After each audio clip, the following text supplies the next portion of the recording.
हरिः ॐ साङ्ग्रहण्येष्यायजते इमान् जनतागुम् सङ्गृह्णानीति द्वादशारत्नीरसना भवति द्वादशमासाः संवत्सरः संवत्सरमेवावरुन्धे मौञ्जी भवति ऊर्ध्वै मुञ्जाः ऊर्जमेवावरुन्धे चित्रानक्षत्रम् भवति चित्रम् वा एतत्कर्म यदश्वमेधः समृद्ध्यै पुण्यनामदेवयजनमध्यवस्यति पुण्यामेव तेन कीर्तिमभिजयति अवदाति ऋत्विजः समावहन्त्या सुब्रह्मण्यायाः सुवर्गस्य लोकस्य समष्ट्यै केशश्मश्रुवपते नखानि निकृन्दते ददो धावते स्नाति अहदम् वासः परिधत्ते पाप्मनोपहत्यै वाचं यत्त्वोपवसते स्वर्गस्य लोकस्य गुप्त्यैः रात्रिम् जागरयन्त आसते सुवर्गस्य लोकस्य समष्ट्यै चतुष्टय्य आपो भवन्ति चतुस्रभो वा अश्वप्राजापत्यः समृद्ध्यै तादिभ्यः समावृता भवन्ति दिक्षु वा आपः अन्नम् वा आपः अद्भ्यो वा अन्नम् जायते यदेवाभ्योऽन्नम् जायते तदवरुन्धे तासु ब्रह्मौदनम् पचति रेत एव तद्धदाति चतुःशरावो भवति दिक्ष्वेव प्रतितिष्ठति उभयदो रुक्मौ भवतः उभयद एवास्मिन् रुचम् ददाति उद्धरति श्रुतत्वाय सर्पिष्वान् भवति मेध्यत्वाय चत्वार आर्षेया प्राश्नन्ति दिशामेव ज्योतिषि जुहोति चत्वारि हिरण्यानि ददाति दिशामेव ज्योतिगृह्यवरुन्धे यदाज्यमुच्छिष्यते तस्मिन् रसनान्युनक्ति प्रजापतिर्वावोदनः रेत आज्यम्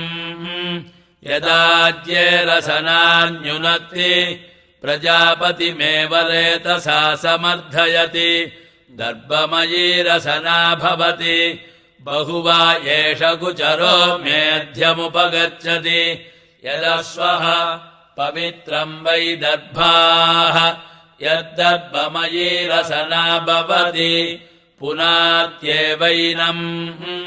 पूतमेनम् मेध्यमालभते अश्वस्य वा आलब्धस्य महिमोदक्रामत् स महत्विजप्राविशत् तन्महत्विजाम् महत्वित्वम् यन्महत्विजप्राश्नन्ति महिमानमेवास्मिन् तद्धदति अश्वस्य वा आलब्धस्य रेत उदक्रामत् तत्सुवर्णगुम् हिरण्यमभवत् यत्सुवर्णगुम् हिरण्यम् ददाति रेत एव तद्धदाति ओदने ददाति रेतो वा वोदनः रेतो हिरण्यम् रेतसैवास्मिन् रेतो ददाति यो वै ब्रह्मणे देवेभ्यः प्रजापतये प्रतिप्रोच्यास्वम् मेध्यम् बध्नाति आदेवताभ्यो वृच्यते पापीयान् भवति यः प्रतिप्रोच्य न देवताभ्य आवृच्यते वसीयान् भवति यदाह ब्रह्मन्न स्वम् मेध्यम् वंस्यामि देवेभ्यः प्रजापतये राध्यासमिति ब्रह्म वै ब्रह्मा ब्रह्मण एव देवेभ्यः प्रजापतये प्रतिप्रोच्य स्वम् मेध्यम् बध्नाति न देवताभ्य आवृष्यते वसीयान् भवति देवस्य त्वासविदुः प्रसव इति रसनामादत्ते प्रसूत्यै अश्विनो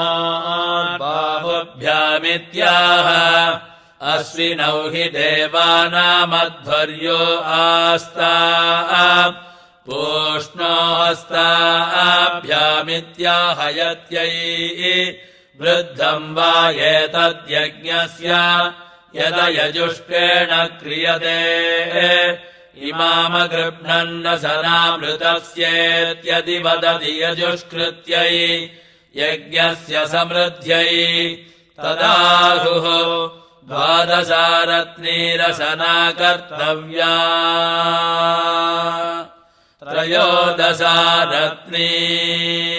त्रयोदशारत्नीरिति ऋषभो वा एष ऋतूनाम् यः संवत्सरः तस्य त्रयोदशो मासो विष्टपम् ऋषभ एष यज्ञानाम् यदश्वमेधः यथा वा ऋषभस्य विष्टपम् एवमेतस्य विष्टपम् त्रयोदशमरत्निकम् रसनायामुपाददाति यदर्षभस्य विष्टपकम् सर्गस्करोति तादृगेव तत् पूर्व आयुषि विदतेषु कव्येत्याह आयुरेवास्मिन् ददाति तया देवाः सुतमा बभूवुरित्याह भूतिमेवोपावर्तते ऋतस्य सामन्सरमारपन्तीत्याह सत्यम् वा ऋतम्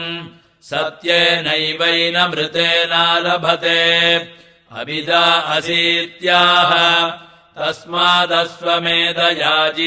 सर्वाणि भूतान्यभिभवति भुवनमसीत्याह भूमानमेवोपैति यन्तासीत्याह यन्तारमेवैनम् करोति धर्तासीत्याह धर्तारमेवैनम् करोति सोऽग्निम् वै स्वानरमित्याह अस्यावेवैनम् वै स्वानरे जुहोति सप्रथसमित्याह प्रजयैवैनम् पशुभिः प्रथयति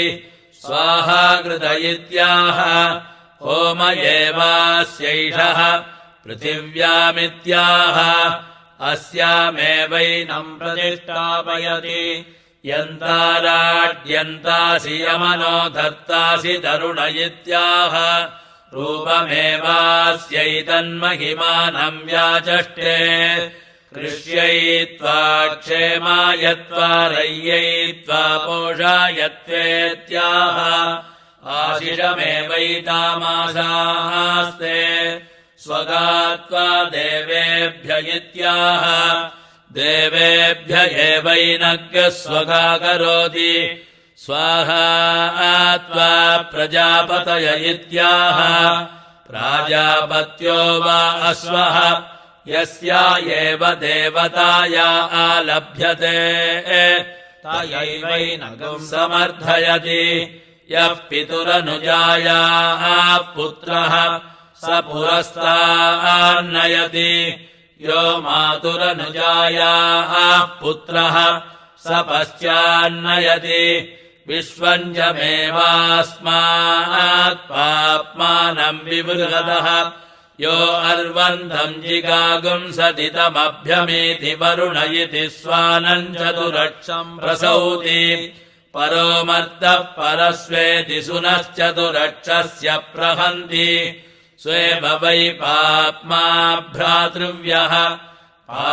पाप्मानमेवास्य भ्रातृव्यगम् हन्ति सैद्रगम् मुसलम् भवति कर्म कर्मैवास्मै साधयति पौगुश्चलेयो हन्ति पुग्गश्चल्वाम् वै देवाः सुजन्यददुः सुचैवास्य सुजगुम् हन्ति पाप्मा वा येषमीप्सदीत्याहुः योऽश्वमेधेन यजत इति अश्वस्यादस्पदमुपास्यति वज्री वा अश्वप्राजापत्यः वज्रेणैव पाप्मानम् भ्रातृव्यमवक्रामति दक्षिणापप्लावयति पाप्मानमेवास्माच्चमलमपप्लावयति ऐशीकवुदूहो भवति आयुर्वायिषीकाः आयुरेवास्मिन् ददाति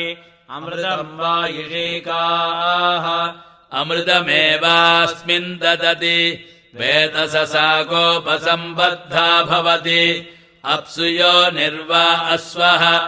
अप्सुजो वेतसः स्वादेवैनं योनेर्निर्मिमीते पुरस्तात् प्रत्यञ्चमभ्युदूहति पुरस्तादेवास्मिन् प्रतीच्यमृतम् ददाति अहम् च त्वम् च वृत्रहन्निति ब्रह्मा यजमानस्य हस्तम् गृह्णाति ब्रह्मक्षत्रे एव सन्ददाति अविक्रत्वेन्द्रबोलरज्मन्नित्यध्वर्युर्यजमानम् वाजयत्यभिजित्यै चत्वारऋत्विजः समुक्षन्ति आभ्य एवैनम् च दशभ्यो दिग्भ्योऽपि समीरयन्ति शतेन राजपुत्रैः सहाध्वर्युः पुरस्तात् प्रत्यन्तिष्ठन् प्रोक्षति अनेनाश्वेन मेध्येनेष्ट्वा अयगुम् राजा वृत्रम् वध्यादिति राज्यम् वा अध्वर्युः क्षत्रगुम् राजपुत्रः राज्येनैवास्मिन् क्षत्रम् ददाति सतेन राजभिरुग्रैः सह ब्रह्मा दक्षिणत उदन्तिष्ठन् प्रोक्षति अनेनाश्वेन मेध्येनेष्वा अयगुम् राजा प्रतिदृश्योऽस्विति बलम् वै ब्रह्मा बलमराजोग्रः बलेनैवास्मिन् बलम् ददाति सतेन सूतग्रामणिभिः सह होता पश्चात्प्रान्तिष्ठन् प्रोक्षति अनेनाश्वेन मेध्येनेष्ट्वा अयगुम् राजास्यै सह बहुक्वै बक्वस्वायै बक्वजाविकायै बहुव्रीहियवायै बहुमाशतिलायै बहुहिरण्यायै बहुहस्तिकायै बहुदासपूरुषायै रयिमत्यै पुष्टिमत्यै बहुरायस्पोषायै राजास्विति भूमा वै होता भूमासूतग्रामण्यः भूम्नैवास्मिन् भूमानम् ददाति सतेन क्षत्रसङ्ग्रहीतिभिः सहोद्गाता उत्तरतो दक्षिणातिष्ठन् प्रोक्षति अनेनाश्वेन मेध्येनेष्ट्वा अयगुम् राजा सर्वमायुरेत्विति आयुर्वावुद्गाता आयुः क्षत्रसङ्ग्रहीतारः आयुषैवास्मिन्नायुर्ददाति शतकम् शतम् भवन्ति सदायुः पुरुषः शतेन्द्रियः आयुष्येवेन्द्रिये प्रतितिष्ठति चतुःशता भवन्ति चतस्रो दिशः दिक्ष्वेव प्रतितिष्ठति यथा वै हविषो गृहीतस्य स्कन्दति एवम् वा एतदस्वस्य स्कन्दति यन्निक्तमनालब्धमुत्सृजन्ति यस्तोक्या अन्वाः सर्वभूतमेवैनम् करोत्यस्कन्धाय अस्कन्नगुम् हि तत् यद्धुतस्य स्कन्दति सहस्रमन्वाः सहस्रसंमितः सुवर्गो लोकः सुवर्गस्य लोकस्याभिजित्यै यत्परिमिता अनुब्रूयात् परिमितमवरुन्धीत अपरिमिता अन्वाः अपरिमितः सुवर्गो लोकः सुवर्गस्य लोकस्य समष्ट्यै स्तोक्या जुहोति या एव वर्ष्या आपः ता अवरुन्धे अस्याञ्जुहोति इयम् वा अग्निर्वैश्वानरः अस्यामेवैनाः प्रतिष्ठापयति उवाचः प्रजापतिः स्तोक्यासुवा अहमश्वमेधकम् सग्स्थापयामि तेन ततः सग्स्थितेन चरामीति अग्नये स्वाहेत्याह अग्नय एवैनम् जुहोति सोमाय स्वाहेत्याह सोमायैवैनम् जुहोति सवित्रे स्वाहेत्याह सवित्र एवैनम् जुहोति सरस्वत्यै स्वाहेत्याह सरस्वत्या एवैनम् जुहोति पूष्णे स्वाहेत्याह पूष्ण एवैनम् जुहोति बृहस्पतये स्वाहेत्याह बृहस्पतय एवैनम् जुहोति अपामोदाय स्वाहेत्याह अभ्य एवैनम् जुहोति वायवे स्वाहेत्याह वायव एवैनम् जुहोति मित्राय स्वाहेत्याह मित्रायैवैनम् जुहोति वरुणाय स्वाहेत्याह वरुणायैवैनम् जुहोति एताभ्य एवैनम् देवताभ्यो जुहोति दश दश सम्पादम् जुहोति दशाक्षरा विराट् अन्नम् विराट् विराजैवान्नाद्यमवरुन्धे प्रवायेषोऽस्मान् लोकाच्यवते यः पराजीराहुतिर्जुहोति पुनः पुनरभ्यावर्तम् जुहोति अस्मिन्नेव लोके प्रतितिष्ठति एतागम् हवावसोऽस्वमेधस्य सग्स्थितिमुवाचास्कन्धाय अस्कन्नगुम् हि तत् यद्यज्ञस्य सग्स्थितस्य स्कन्दति प्रजापतये त्वाजुष्टम् प्रोक्षामीति पुरस्तात् प्रत्यन्दिष्टन् प्रोक्षति प्रजापतिर्वै देवानामन्नादो वीर्यावान् अन्नाद्यमेवास्मिन् वीर्यम् ददाति तस्मादश्वः पशूनामन्नादो वीर्यावत्तमः इन्द्राग्निभ्याम् द्वेदि दक्षिणतः इन्द्राग्नी वै देवानामोजिष्टौ बलिष्टौ ओज एवास्मिन् बलम् ददाति तस्मादश्वः पशूनामोजिष्टो बलिष्ठः वायवे त्वेति पश्चात् वायुर्वै देवानामासुः सारसारितमः जवमेवास्मिन् ददाति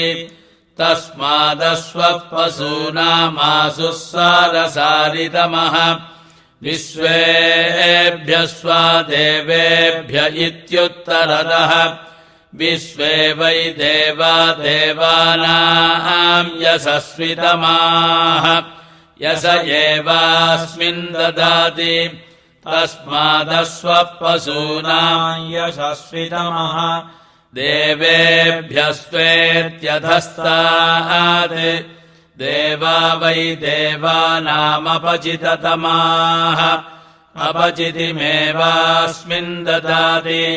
तस्मादश्वः पशूनामपचिततमः सर्वेभ्यः स्वादेवेभ्य इत्युपरिष्टात् सर्वे वै देवा स्विषिमन्तो हरस्विनः त्विषिमेवास्मिन् हरो ददाति तस्मादश्वः पशूनाम् त्विषिमान् हरस्वितमः दिवे त्वान्तरिक्षाय त्वा पृथिव्यै त्वेत्याह येभ्य एवैनम् लोकेभ्य प्रोक्षति स ते त्वाभ्यः सौषधीभ्यः स्वा विश्वेभ्यः स्वा भूतेभ्य इत्याह तस्मादस्वमेधयाजिनगुम् सर्वाणि भूतान्युपजीवन्ति ब्रह्मवादिनो वदन्ति यत्प्राजापत्यो स्वः अत कस्मादेन मन्याभ्यो देवताभ्यो विप्रोक्षतीति अस्वे वै सर्वा देवता अन्वायत्ताः तय्यद्विश्वेभ्यः स्वभूतेभ्य इति प्रोक्षति देवता एवास्मिन् अन्वायातयति तस्मादस्वे सर्वा देवता अन्वायत्ताः यथा वै हविषो गृहीतस्य स्कन्दति एवं वा एतदस्वस्य स्कन्दति यत्प्रोक्षितमनालब्धमुत्सृजन्ति यदस्वचरितानि जुहोति सर्वहुतमेवैनम् करोत्यस्कन्दाय अस्कन्नगुम् हि तत् यद्दुतस्य स्कन्दति ईङ्काराय स्वाहेङ्कृताय स्वाहेत्याह एतानि वा अस्वचरितानि चरितैरेवैनगुम् समर्थयति तदाहुः अनाहुतयो वा अस्वचरितानि नैताहोतव्या इति अथो कल्वाहुः होतव्या एव अत्र वा वैवम् विद्वानस्वमेधगम् सर्गस्थापयति यदस्वचरितानि जुहोति तस्माद्धोतव्या इति बहिर्दावायेन मेतदायतनाद्ददाति भ्रातृव्यमस्मै जनयति